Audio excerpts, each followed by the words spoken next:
ने अपनी जान की कुर्बानी दी। 1919 जलियांवाला बाग। आज हमारी बैसाखी का दिन है, लेकिन पूरा पंजाब बैसाखी नहीं मनाएगा। हम सब बैसाखी नहीं मनाएंगे।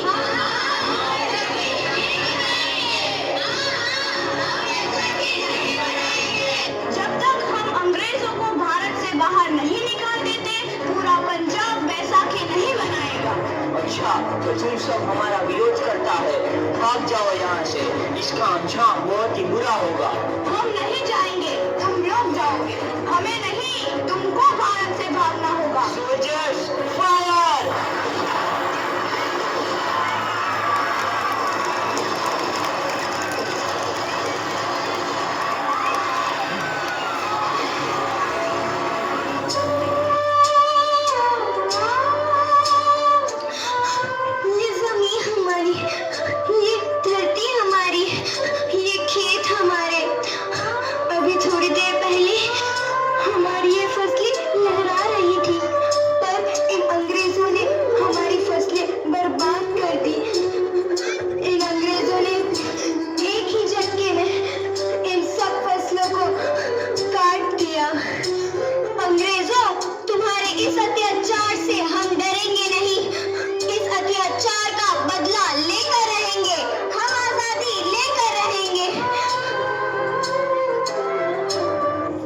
जलियांवाला बाग हर हिंदुस्तानी की आंख नम कर गया।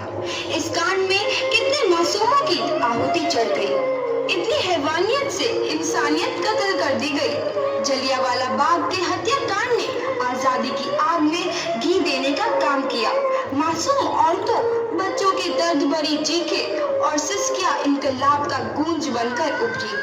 लाला लाजपत राय, भगत सिंह, राजगुरु, सुखदेव सरीखे क्रांतिकारियों ने भारत की इस जमीन से विदेशी दरिंदों को निकाल फेंकने के मंसूबे मजबूत कर लिए।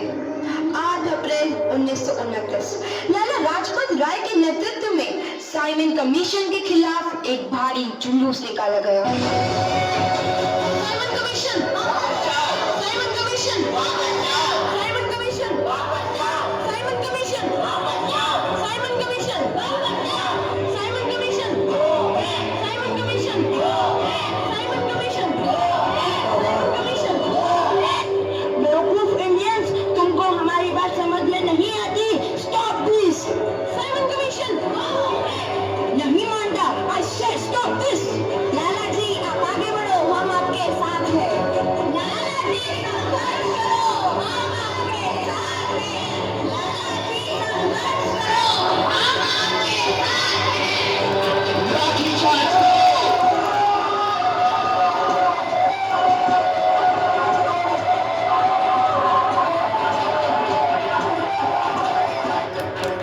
लाला जी को तो बहुत गहरी चोट लगी है। उनका सर फट गया है। मेरे शरीर में लगी एक एक लाठी अंग्रेजी सरकार के कफन लकीर का काम करेगी। ये आजादी की लड़ाई रुकनी नहीं चाहिए। ये जिम्मेदारी मैं तुम सबको सौंप कर जा रहा हूँ। लाला लाजपत राय की दर्दनाक मौत के बाद भगत सिंह, सुखदेव, राजगुरु वतन के इन मतवालों के खून में ऐसा अकाल आया जिसका सामना करना अंग्रेजी सरकार के लिए मुश्किल हो गया। अंग्रेजों को करारा जवाब देने के लिए स्कॉट और सैंडर्स को मारने की रूपरेखा रची गई।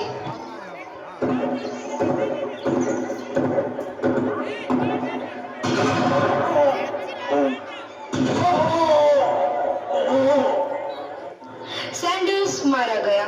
चारों तरफ तहलका मचा था। दीवारों पर लिखा था, लाला जी की मौत का बदला ले लिया गया है। भगत सिंह समेत सभी वहां से फरार हो गए।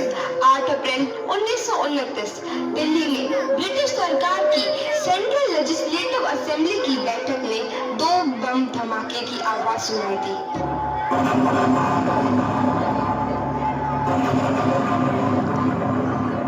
इन धमाकों ने अंग्रेजी हुकूमत को हिलाकर रख दिया। इस घटना को अंजाम देने वाले भगत सिंह, राजगुरु और सुखदेव ने अपने आप को अंग्रेजों के हवाले कर दिया। 1930 को अदालत में अपना फैसला सुनाया। मुलजिम भगत सिंह, मुलजिम राजगुरु, मुलजिम सुखदेव को दफा 121 और दफा 302 के तहत ये अदालत तीनों को मुजरिम करार देती है और इस गुस्ताखी के लिए ये अदालत इन तीनों को सजाए मौत की सजा सुनाती है। सरफरोशी की तमन्ना अब हमारे दिल में है, देखना है जोर कितना बाजुए आदिल में है।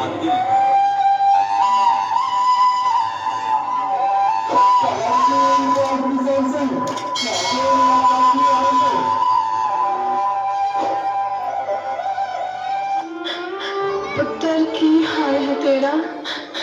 मैं चंगा हूँ माँ, फिक्र करने की कोई गल नहीं। पुत्र, मेरा दिल तेरी तरह पत्थर दिल नहीं होगा। तेरी ये गला सुन के मेरा कलेजा फटे जा रहा है। माँ, मेरा दिल कोई पत्थर जैसा नहीं है, एक वतन परस्त का दिल है जो मेरे देश प्रेम की ताकत देता है। बेटा, मेरा लाल। माँ, आज मेरी तपस्या पूरी होने जा रही है। जे तू रोई तो मैंने तकलीफ हुई। सोच, तेरा पुत्र आज शादी करने वास्ते जा रहा है। फर्क केवल इतना है, वो घोड़े पर नहीं, फांसी पर चढ़ने वास्ते जा रहा है। आज तू क्रांतिकारी की माँ है, कल तू एक शहीद की माँ होगी। माँ, पुत्र, भगत, तू इतनी छोटी उम्र में हम सबको छोड़ के चला जाएगा? तूने जिंदगी में देखा ही क्या है पुत्र? मैंने अपनी माँ देखी है, जिसने मुझे एक ही बात बताई है कि बेटे, अपने देश के लिए एक बार मरना 100 बार जन्म लेने के बराबर होता है। अच्छा माँ, अब आशीर्वाद दे, आखिरी बार विदाई लेने का समय आ गया है। भगत, मेरे लाल।